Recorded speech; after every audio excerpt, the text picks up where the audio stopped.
તો હાલો દોસ્તો, જય શ્રી રામ બધાઈને। તો આજે આપણે આવી ગયા ખેતરે ને આ જીવોને પિયુષ બે મસ્તી કરી રહ્યા છે, જોઈ શકો છો।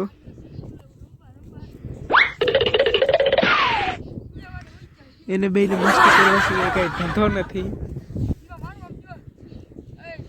જા પિયુષ જો જો જો ના કરવાનું કરે, જો ગયું આવડે નહીં તો પણ ઈ ઓલું કરે। આ જીવો જોવો હોય તો શરમાઈ ગયો।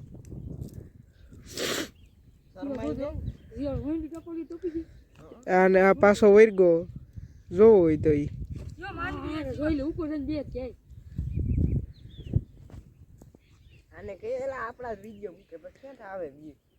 જીવો જોવો હોય તો પાછો જઈ રહ્યો છે। આપણું દેખાયું કઈ બોલે તો આરામ છે।